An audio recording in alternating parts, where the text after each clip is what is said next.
My world that I want to have a little pride in. My world, and it's not a place I have to hide in. Life's not worth a damn till you can say I am what I am. I'm joined today by Moninne Griffith, and Moninne is, everybody knows, is the CEO of BeLongTo. Welcome back to LGBTQ Life, Moninne. Great to be back. Thank you. Yeah.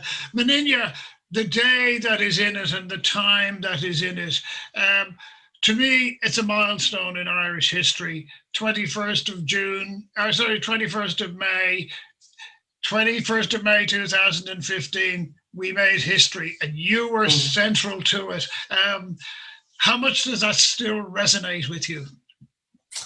Oh, well, it's lovely to celebrate it and to reminisce and remember what it was like. I mean, it was a very stressful day. But by that stage, we kind of really knew that, we were going to win. I was fairly confident, having been on buses all over Ireland, talking to people in the top of Ireland to the bottom of Ireland and the east coast to the west coast, and having chats with people all over. So I was fairly confident we were going to win. It was still stressful, wasn't it, that day? And but we knew when lots of people were coming out, when the turnout in the centres was really, really high. We knew that was good for us, because it meant lots of people who hadn't voted before were coming out to vote. So that was great. What it's meant for me is I mean, firstly, I was made redundant, very happily so, by the Irish people. We achieved what we set out to achieve, and so personally and professionally, it was a huge celebration. It was the culmination of a lot of hard work, with a lot of people involved, and so very proud moment, I suppose. And also just so proud to be Irish. I just felt so proud to be Irish.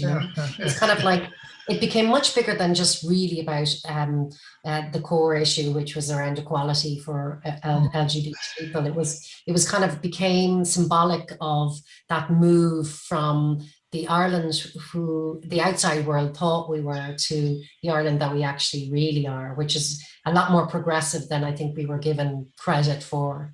Yeah, it's interesting you should say that, Moninne, because I've never been a nationalist. I'm still not a nationalist, but that day, the 22nd of June or May 2015, it's the first time in my life I ever felt proud to be Irish, because it was, as you say, this was who we were, and it was it was like a rebirth. But something that I'll never forget, and I do have some good photographs of it. One of the iconic images that I will always recall, and is seared into my brain, is yourself and your colleague Andrew Hyland standing there, and just the sheer joy you were radiating was, it was just mind-blowing, is all I can call it. Yeah. Oh yeah, we were walking on air at that stage. Andrew and I had worked so hard, 24/7. And I mean, I have to, my poor partner, Clodagh, put up with so much and had worked so hard as well for free. I was getting paid to do it. So it was just amazing to see the response and I remember thinking, before the referendum, the campaign kicked off, and being worried about that, and we didn't have any money in the budget for things like posters and all that kind of stuff, and merchandise, and a colleague of ours from the US that myself and Andrew had spent some time with had said to us, if you build it, they will come. And she was right, she was right. We did build it, and boy, did people come. I mean, in their droves. I mean, to see I remember the night before the actual referendum, the night before people were voting, seeing on Twitter the pictures and videos of people coming home from all over the world to vote. That was one of the most emotional things I've ever experienced. I was bawling, crying, scrolling through the tweets of people coming home, and because it meant something it was so important to them to be part of this historic vote. Again, back to this kind of pride of being part of a movement that really was a marker, as former President Mary McAlee said. She said it was like the tectonic plates shifted or something, and I think it was that marker. And then, of course, a few years later, we repealed the 8th as well. So it was really around kind of moving away from a place where we were our lives, who we love, our bodies it was all dictated to by some hierarchy, and felt like that was no longer the case, and we as citizens got to decide for that for ourselves. Yeah, I tend to take a slightly more literary view, is that we closed a chapter in Irish history and then we reopened another chapter, and that was the one that we wrote. But, and I'm also delighted to say, Moninne, you were the first person that we had on this program once the campaign launched. So you were the first, appropriately enough. But I want to, and we'll come back to this issue again later in the interview. We also got a couple of months later, and I really think Kevin Humphreys has never been quite given the credit for it. We got gender recognition legislation out of it, and really good gender recognition as well. But I was just thinking about this yesterday. If Moninne Griffith was to say, somebody was to ask you, what would you like your legacy to be? Most people would say marriage equality, but I have a sneaking suspicion, Moninne, and certainly look after yesterday's report, you would probably say your work for young LGBTQ people. How am I on that one? Yeah, I mean, I'm absolutely committed to making schools safe for LGBT young people, because I know the trauma that so many of them experience. I wasn't out in school. I didn't even really have the language. Most people weren't. Yeah. Most people weren't. Mm-hmm. Yeah, and even then I found school pretty traumatic. Second level school anyway. I loved primary school, but second level school I found really traumatic. And I hear the stories, and we have the research. We did the research in 2019. 73% of LGBT young people don't feel safe in school. Yeah, that was one of the statistics I found remarkable. Just not prying too much. Did you go to school in Dublin, Moninne, or did you go to school rurally? Yeah. No, I was in a school in Dublin. It was very academic and very focused on that, and so there wasn't really room for anything else, and definitely wasn't room for diversity. The whole idea of it was conformity. So I don't think there was anybody. I think there was talk about some of the boys in the boys' school being gay, but only in a very disparaging way. The funny thing is, now when I meet adult women who were in school, the joke about our school is that they produced doctors, lawyers, and lesbians, because there's so many lesbians who went to school there. So I don't know, but certainly it wasn't in the school at the time. But I think things have become a lot better, and I've met young women who've left since, and it's a lot better. Yeah. Before we talk about the report, and this is you raised an issue yesterday, and I want to come back to it later on, but for those of us who've been, shall we say, in this milieu for quite some time, there's clearly a lot more people, particularly young people, who are identifying as LGBT, and they are across the spectrum. You and I know that this is people responding to themselves. There's a view that's coming around to say this is an ideology that has been foisted onto people, and they're not really LGBT or trans or whatever. How would you what's your initial response to those particular views? Well, initially, I suppose, because I've had conversations like that with, like, say, my dad, and it's like, why are all these people coming out, and why does there seem to be a lot more people now who are gay or transgender or something like that? The reality is, is that people were always gay and lesbian and bisexual and transgender. we didn't have the language or the understanding or the concept about it, and B, we didn't have the freedom to express that or tell anybody about it. So a lot of people, you know, historically from, you know, our generation and before would have either kept it a secret, hidden away, and lived kind of maybe a sad life with that part of them very much locked away. Maybe even worse, you know, taking their lives. A lot left Ireland then to have the freedom to be who they were. I don't believe that there are now more LGBT people in the world than there were 100 years ago. I think it's just now that people have the language and understand the concept. And for younger people now, thank goodness, they have role models. You know, they can see, they see people like, you know, Sarah and Aaron in Tenny on the TV, or hear them on the radio, or see them online. They see young gay men like Fintan Warfield in the Shannon. They, you know, there's, or Roderick O'Gorman in the Dawn. You know, they have role models. They go, there's not just the stereotypes of when I was growing up, because that for me was like, well, I'm not lesbian because I'm not, like, I don't fit that stereotypical thing. But the thing now is that young people understand that everyone has a gender identity. Everyone has a sexual orientation.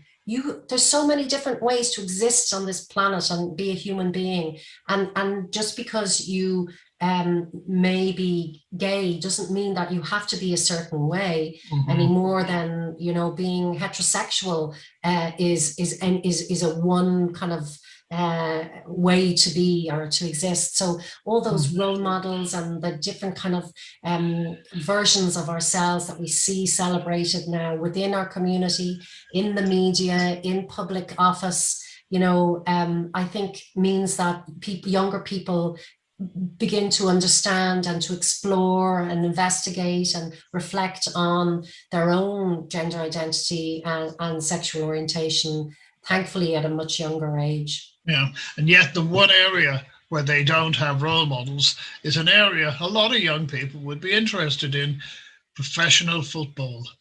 There's no gay footballers in the Premier League. Well, in women's football. In women's it's different, but in men's, not in men. Statistically impossible. Absolutely. Absolutely. Well, the other point as well, which you make, and I think is a very valid point. Society has changed. It is no longer illegal to be gay. Well, it is. How can I rephrase that? Intimate acts between same sex is no longer illegal in this country, and that I think has changed the environment dramatically. That we don't have to hide in dark corners anymore. Totally, but I think that there's still, unfortunately, a lot of homophobic and transphobic attitudes and bias, conscious or unconscious, that are part of our culture and that we see reflected back to us online and offline, in literature, in the media.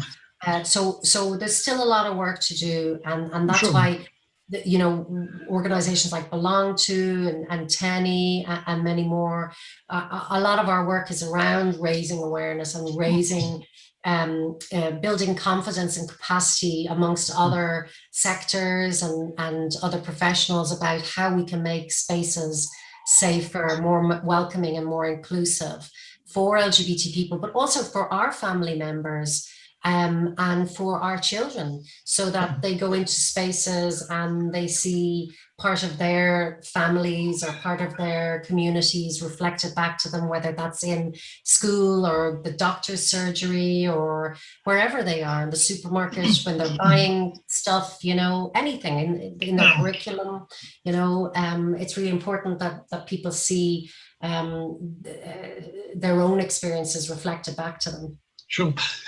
Let's talk about the, you launched the 2020 BeLongTo annual report yesterday. It's a very comprehensive report. It's over 70 pages long.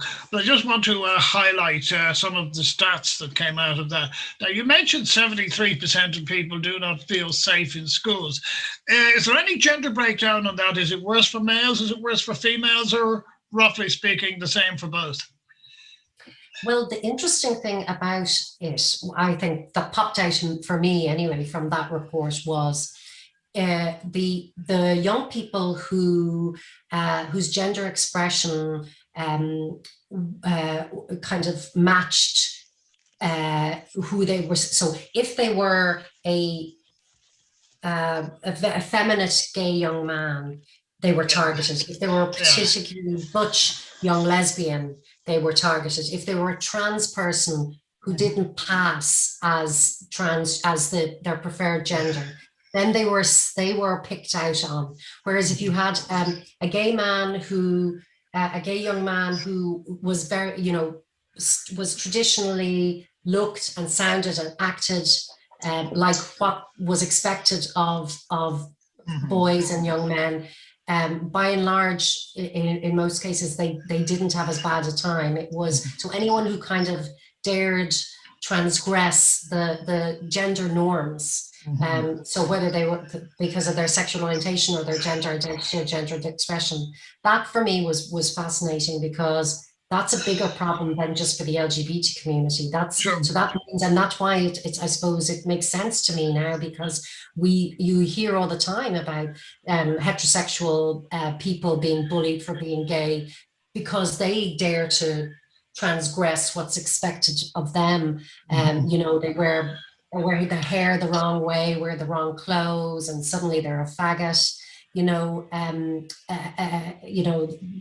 same with, you know, how gender expression, you're, derogatory words around being transgender just because you don't fit what the gender expression that's expected of you.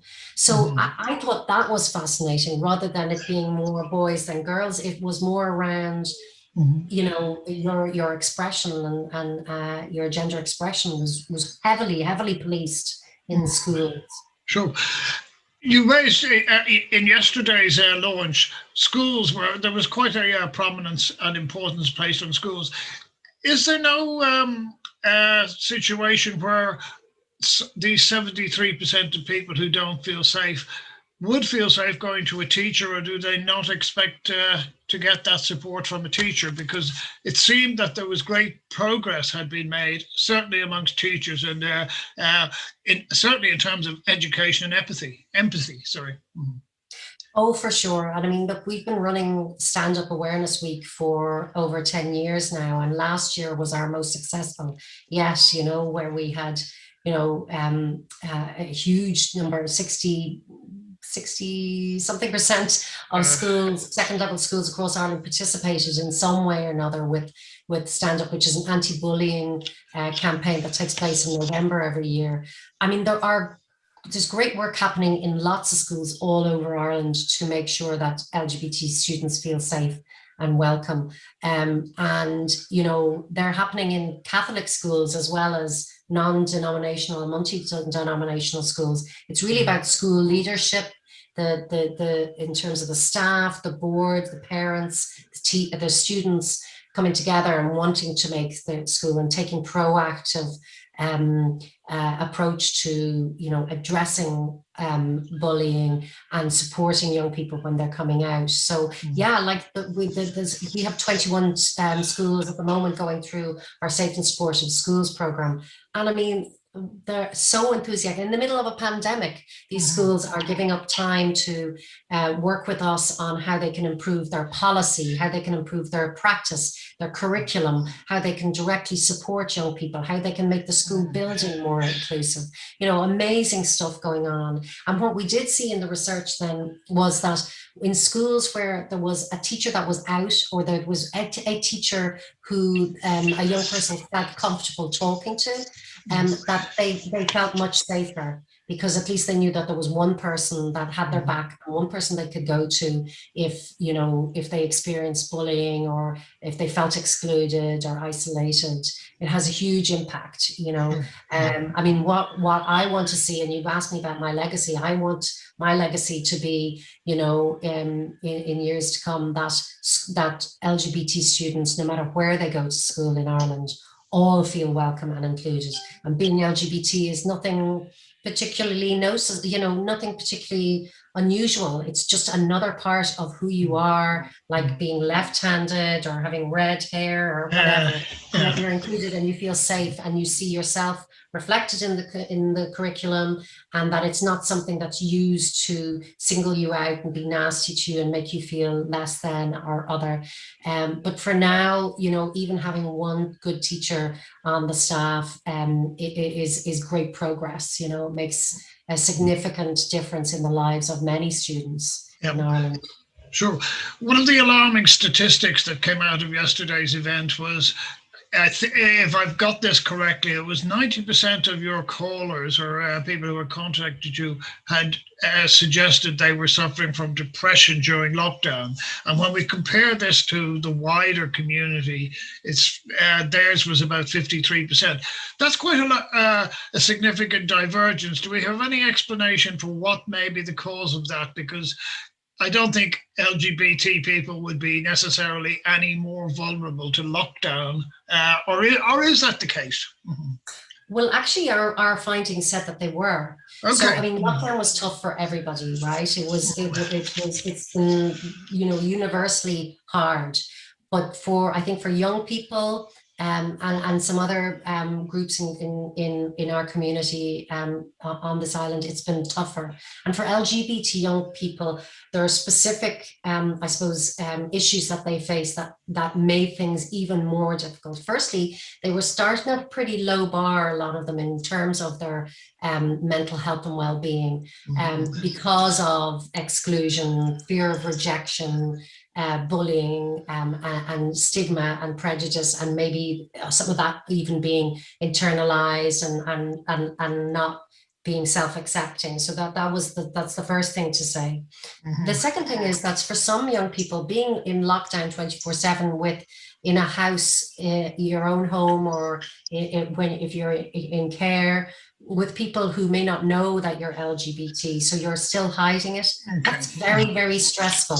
You know, when you're not in lockdown, you have an escape. You get out to school, or you get out to work, or you get out to youth reach, or wherever you're off to, and you get to exhale and be yourself a little bit more, and you're not hiding as much. So that was one experience that was described by many young people as being very stressful. And then the other experience that was very stressful were for young people who were in fact out at home, or where they were being cared for, and they weren't accepted. So they were dealing with homophobia, biphobia, transphobia in their homes 24/7. I mean, that is very stressful for anyone, let alone somebody who, you know, is going through a pandemic and worried about COVID and worried about people dying and all that kind of thing.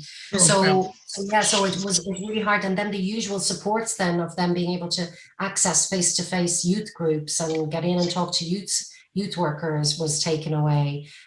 So that fear of rejection, that isolation was experienced as, you know, like that the heat had been turned up to 10. So that's where our work that we were able to move our work online has been amazing, and been really a lifesaver, and we're really, really grateful to our funders and our donors for making that possible. So we've helped, you know, over 100% compared to 2019. It was 113% more young people we supported in 2020, because we were able to move our groups online, and we were able to do a lot of digital support. So through phones, WhatsApp, texting, emails, and we're hiring a new youth worker as well. So we're going to add to that capacity and be able to help even more young people with what's going on for them at the moment. Yeah, that must put an incredible strain on your capacity to provide services. How have you managed to do that within existing resources, or have you had to require additional resources to service that effectively doubled on demand? Yeah, so we were really lucky. We were, the beginning of COVID, we thought, oh my goodness, how are we going to fundraise? How are we going to, we had a budget set laid out, a work plan, all that kind of thing, and it was really dark days. We thought we were going to be losing staff, all that. Well, we went back to our funders, our state funders and our corporate funders and individual donors, and we said to them, look, this is the story. This is where we're at. This is the plan, and this is what we need from you to make it possible. And I have to say, I am so grateful for the kindness, the flexibility, the empathy that was shown, and we really, that sense of partnership, that people were able to meet us where we were at and go, right, you need to adapt your services to meet the needs of these young people. We'll be there for you. And they did, they were. And we got extra funding from various different sources, from the Department of Children, Equality, Integration and Youth. We got funding from the HSC, from the National Office of Suicide Prevention. We got additional funding from some of our corporate funders as well. So it was incredible. It was so heartwarming, the response. I think people really understood with great empathy and warmth the particular needs of LGBT young people in lockdown, that connection was required more than ever. So, just a couple of questions before we sign off, Moninne. I notice you've got 5 strategic goals, and they're listed for 2021. Are they organised on a flat structure that everyone has equal importance, or are they organised on a hierarchical structure? Because they're, as I say, they're quite diverse goals, and they all have a certain importance about them. Mm-hmm. Yeah, well, you see, they're designed in the document to kind of be circular, with the organizational development, I suppose, at the middle, at the center, because I believe as CEO that I have to look after my team. I have to make sure that, our staff are healthy and happy. Some of them are dealing with hugely traumatic experiences, supporting young people who've gone through really traumatic events. I have to make sure that our governance is top notch, and our finance is top notch, all that kind of stuff. So for me, when I make sure that all of that is gold standard, it makes it easier for us to then to communicate with stakeholders, with funders, and with young people, and with parents, all those people who entrust us with the work that we do. They can feel that they can trust us. So but the rest of the stuff is all very much, interlinked. So I think there isn't really a hierarchy. We couldn't do one without the other. We couldn't do our youth work without looking also at our advocacy work to change hearts and minds, to change systems and structures that are affecting, that are harming young people in the first place. But also, we couldn't do the advocacy if we weren't working with young people to make sure that their voices were central to what we were doing, that they were telling us, that they were working with us in equal partnership in relation to the training that we provide, the policy work we do, the lobbying work we do. They're part of everything. So they're all interconnected and all of equal value. Sure. I'm going to finish on this question, Moninne, because you raised another point yesterday, and that is, relatively up to now, there's been a great deal of acceptance of the values that you and I subscribe to, and it has been that way for about the last decade. But over the last, say, 12 to 18 months, there have been forces that have arisen. Now, you describe them as right-wing. I'm not convinced. That's not a description I use, because I know people within the LGBT community who have voiced opinions similar to these. So I'm not going to go down that labeling. But how important is it, do you think, that we become aware of these and come up with a coherent strategy to counter them? Or do you think we should just ignore them and not give them the air of publicity? Oh, good question. I think that the majority of people don't feel that way. I think it's a very vocal, small minority of people. But I would, so I wouldn't engage with them on Twitter or anything like that, but Right. I wouldn't advise that we pretend they don't exist and Yeah, ignore them, they mainly because I seem to think be. it can be very dangerous. Yeah, they mainly seem to be honing in on the issue of trans rights and Yeah, particularly gender identity. We know who they are. I'm certainly not going to right, mention any names, but right. um, is the first, the well, shall we say, the essential first step is we let our trans community know that we stand beside them and they will can be guaranteed that they will get the support and the solidarity that they need. Absolutely. And I think there was a beautiful, show of solidarity on Trans Day of Visibility. So many LGBT organizations, human rights organizations, equality organizations, people supporting families, children, young people across Ireland, all shared posts online, social media posts and around Trans Day of Visibility. And I would much prefer people put their efforts into that kind of stuff rather than feeding the trolls and getting into arguments online with them. Being trans is still difficult in Ireland. It's still Right. something that a lot of people need a lot of education and awareness raising around. And so, yes, we have great gender recognition legislation if you're 18 and over, but it's still not easy for under 18s. It's impossible for under 16s, and 16 and 17-year-olds can only achieve it if through a very complicated process. It's also at the moment there is no trans affirmative healthcare available for under 17s in Ireland, and if you're over 17, there's a 3-year waiting list. And then on top of all of that, there's people coming to terms with being transgender, on that journey of self-acceptance, and then on the journey of coming out to their friends and their family and hoping that they won't be rejected. The last thing they need is people then piling on saying that it's trans people are in any way doing this to take rights away from other people or to harm other people. That is not my experience, and it's just not founded on truth. I know from working with some amazingly resilient, strong, fantastic, talented trans people, that when we support young people to be their true selves, people can thrive and they can just be happy, amazing individuals, human beings.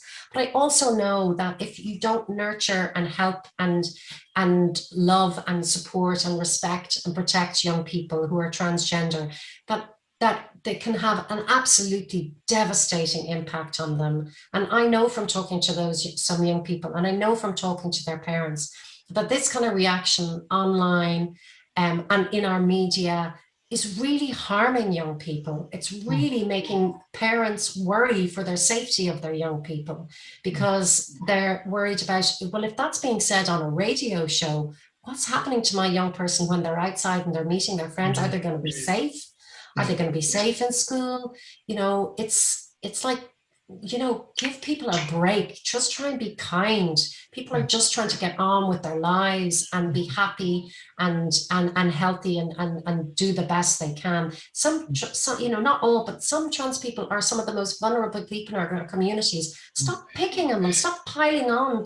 They're people that need to be protected and brought in from the margins and celebrated for being themselves, not piled on and picked on as if they're the enemy, or they're the predators, or there's in some way out to get the rest of it. That's boogeyman kind of rubbish, the kind of stuff that we heard about gay people maybe 25 years ago in Ireland, are travelers. Exactly. Yeah. Moninne, you've been fabulous. I've taken up so much of your time today, but just last, can you tell people where they might be able to get a copy of the BeLongTo annual report for 2020? Because I I suggest it is well worth reading. Oh, thanks. Yeah, so belongto.org. You can download a copy of our annual report there. It's not dry at all. It's No, it's yeah, great. at the back we have all our accounts, and you're welcome to look through that. We're very open and transparent about that. But there's also loads of heartwarming stories from young people who are in our service, young people who volunteer with our service, and some of the great work that we've done because of the support of brilliant people like you, Michael, and lots of other supporters that we have who make it possible for do the work that we do. Yeah, Moninne, it's been an important day. Your legacy will continue and continue because you're doing great work there. And LGBTQ Life, we support you 110%. So, Moninne Griffith, thank you for your time today. Thank you. My world that I want to have a little pride in. My world, and it's not a place I have to hide in. Life's not worth a damn till you can say I am.